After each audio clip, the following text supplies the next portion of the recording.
ongoing belittling, financial control, not having access to your own funds, not being able to see your family, so actually having your movement restricted. So there's many different behaviours that we can categorise as family violence, and we need to be talking about them and raising awareness of them.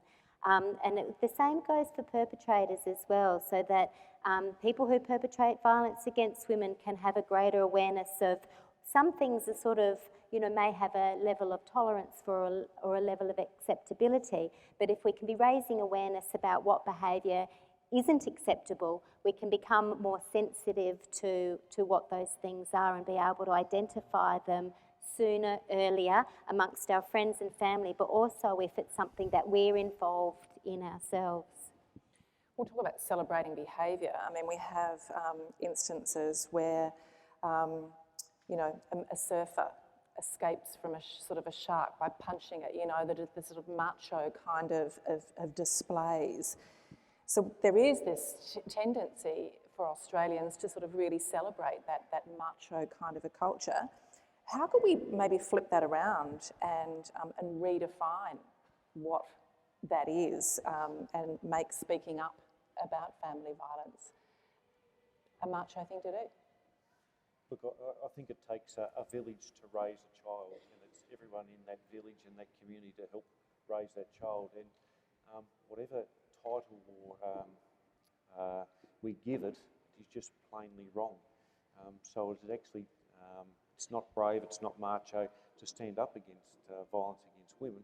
It's actually just wrong, and we've got to see it for what it is. But we as a community, and policing can't actually stand up and stop violence against women by ourselves. It takes the community to actually make that stand and to educate ourselves and our children to say that it is wrong. So whilst men have certain expectations of what we can do and shouldn't do, we know that violence, and I haven't had anyone say that violence against women openly say that it is right.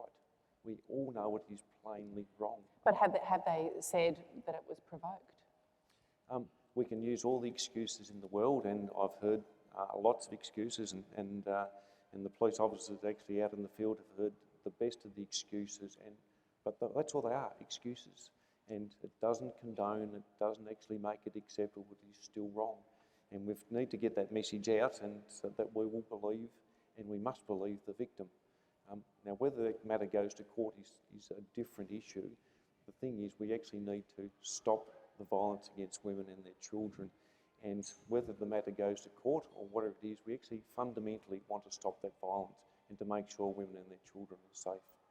In terms of the community, Matt Deighton, I mean, how the media treats this issue can help dictate public opinion. I mean, your paper has been running the Man Up campaign.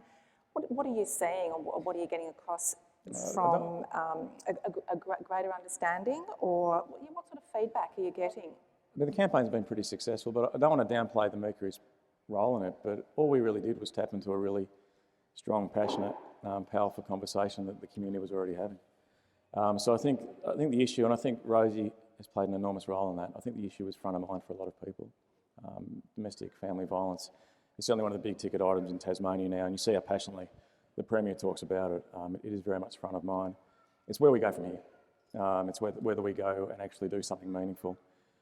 We can put newspapers front to back talking about domestic violence, talking about the issues that shelters and refuges are having. We can fill pages and pages of that, which we have done. But at the end of the day, there has to be an outcome for all that talk and all that discourse. So I think the next few weeks will be a very pivotal moment in the conversation in Tasmania when we see actually what the nuts and bolts of this family violence action plan are.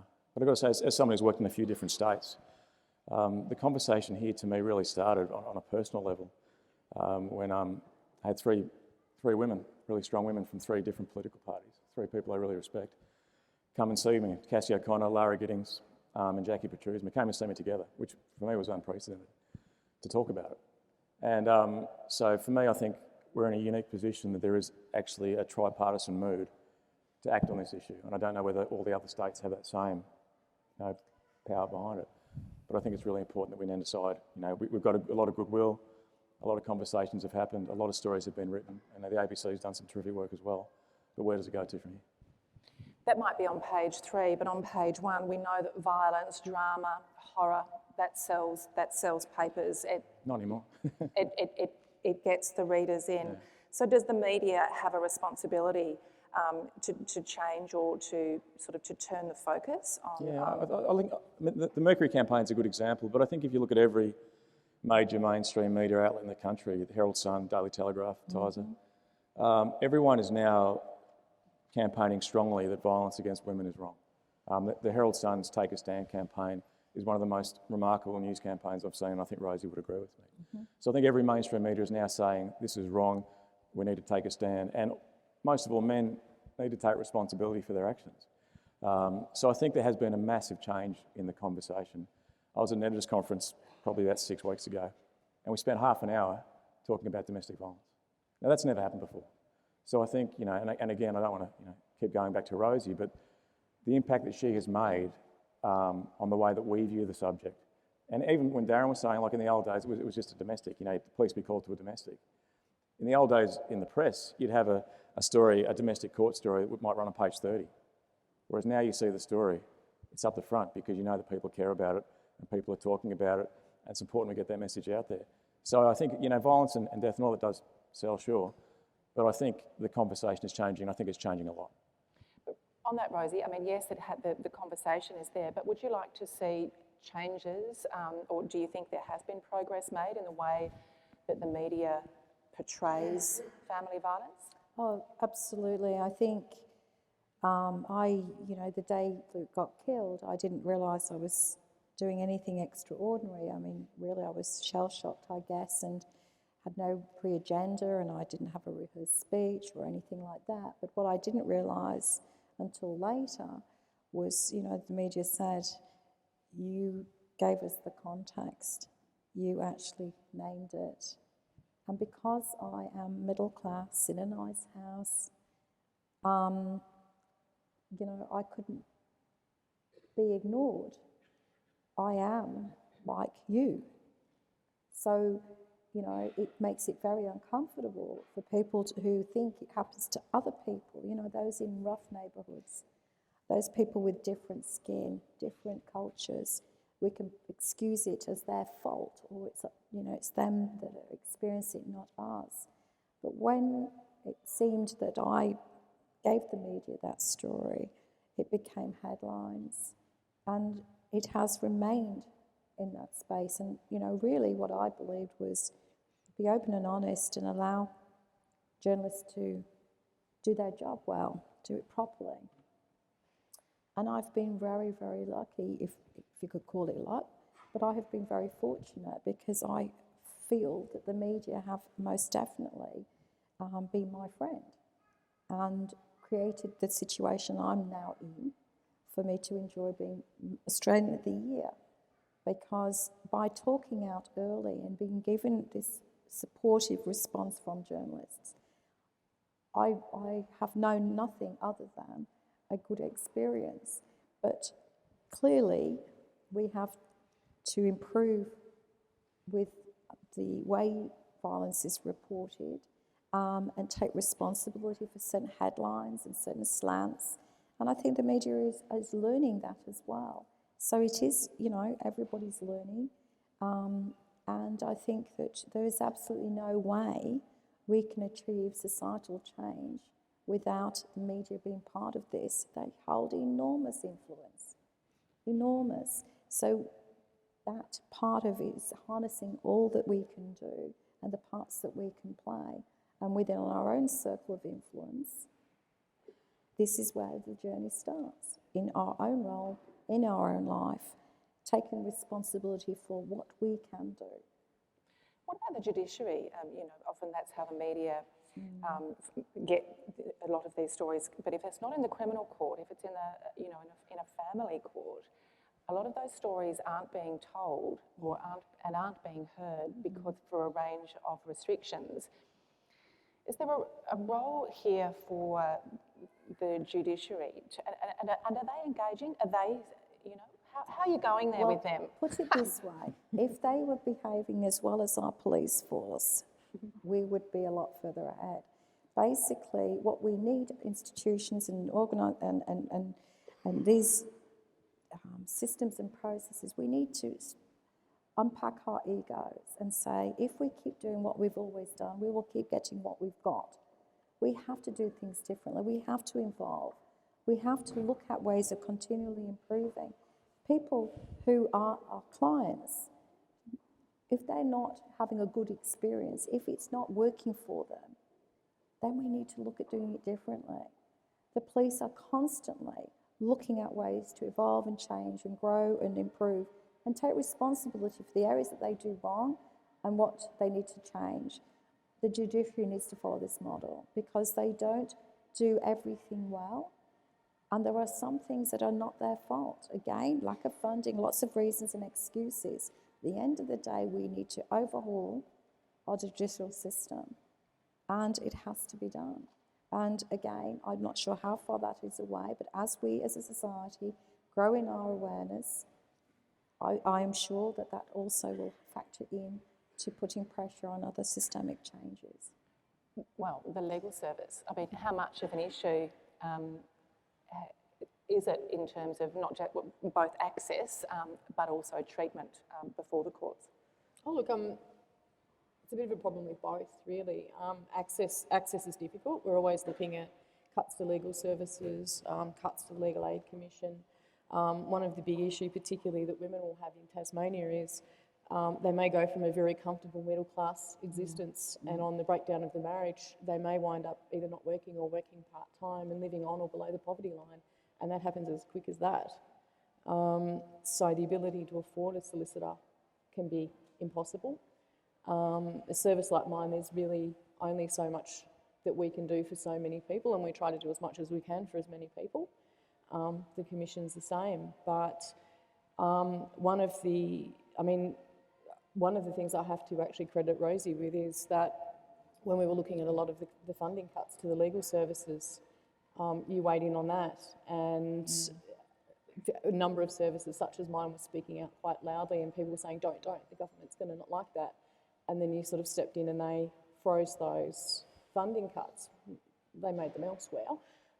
This is the federal government I'm talking about, by the way, and not the state. They don't fund us yet. So basically, but they've handballed that problem to the state, which is really unfair. They've handballed the massive cuts. So that's going to make it, within the next couple of years, a very big problem for the legal services in the states. The other issue that you have is with the judiciary, they don't have that level of training, and as Rosie said, there's not necessarily that approach in all of the courts that the police take, which is the constant trying to learn and remedy, improve, work out what's going right and what's not. I think people sometimes think that the judges and magistrates, I mean, to a certain extent, they do have a privileged position, and I think a lot of people think, oh yeah, they're just kind of sitting up there and not worrying.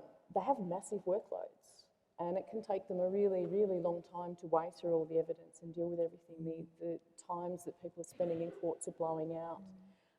So getting the additional training and education on top of that, really difficult. Some of them have clearly got antiquated ideas, and that needs to be fixed, but we do need to be providing them with that assistance. I think a lot of people make the assumption that there's self-motivation there, when really a lot of the time the judges and magistrates are paddling as hard as the rest of us to try and keep on top of it. And I know we're quite lucky in Tasmania in that both within the family and federal circuit courts as well as the magistrates courts who deal with this area primarily, we've got some really good people sitting on that bench who are actually have some really good ideas and who have had input, and we're very lucky that we've got a government and a task force that's willing to listen to them to see what they can do to make those improvements. So we've got a way to go in the legal system, but unless we keep speaking up and pushing it, it can be a slow process. Joan, you're on the COAG committee on this. I mean, is that something that's sort of being recognised at that level? Rosie and I both sit on that advisory committee, and there's a lot of experts and a lot of knowledge that sits on that advisory committee. And there's so many different subjects that are talked about, and that there does need to be improvement and change. And of course, you need to focus on those areas where you can get the greatest change. And certainly, it's as Rosie said before, the education is one of those areas, and whether it's education for the judiciary or police services or other service providers, but it's also education into our schools about making sure kids get the right message from whether it's 3 to grade 12, and make sure those who are delivering that message are well trained as well. So there's a lot of messages and a lot of things that we're actually dealing with, and there's the education campaign as well. That's the $30 million campaign that each state and territory is committed to make sure that message gets out. So it's a really powerful committee, and it's a really powerful message that's coming out there. And I have to say that governments are listening. Yeah, they are. And I think the other thing too is that part of that is going to be perpetrator response, accredited responses, and I think that will feed into the judiciary as well, and because there will be a recognised approach that they need to be complying with, I think. So I think that will all kind of pan out. They need to be given those options. The perpetrator programs and things like that really need boosting. Sometimes the judiciary doesn't really have much of an option between good stern talking to and jail, and you have to go a fair way before it's jail, and what's the outcome really there apart from you're going to make someone angrier and worse when they come out. So in looking at what the options are in between and giving them more sort of discretion and more tools to use in that arsenal and combating it is essential. What you mentioned before about perpetrators, I'd sort of like to explore that sort of a bit, because if you simply remove charged, prosecuted, suspended sentence, whatever, or they can end up sort of kind of, ghettoising, sort of all grouping together and validating each other's sort of behaviour. What ideally what sort of support should be there to try and sort of stop that cycle of perpetrators? It has to be, again, we've got to wrap around it, look at from beginning to end about perpetrator intervention, and we must hold perpetrators to account. That's the thing we need to do to make sure we continue to hold perpetrators to account. But there is about the interventions, about from when someone needs help at the very beginning of a pattern of behaviour that needs to be an intervention to those ones who are in prison. In fact, I was at an opening at the new unit in the prison about alcohol and drug rehabilitation, and Andrew Vidal and his team of workers come and approached me and told me about the intervention programs they have working there. Really powerful programs that they have. But that's at the other end of the spectrum. In fact, they spoke at a White Ribbon function last week. But again, there's a whole spectrum that we need to cover, because we don't want to see people coming back and being where police have to intervene, where we just keep processing them through. They may become homeless, or end up in jail. We need to intervene at the very early on when those signs are there. But again, we need to make sure they're held to account for their actions as well. But before it sort of reaches that point, at the workplace, we want sort of like leave for victims of family violence. So, is there a responsibility for workplaces? And we know, given the statistic, there are likely police who are perpetrators as well as victims. What's the hard one to go? Well, I think that why we talk about paid leave arrangements for victims of violence, it's not just about that. It's about looking at, as an organisation, when you recognise 1 in 3 women in your organisation will, potentially have been affected or could be affected by family violence. It's like what can you do as a supportive organisation and culture?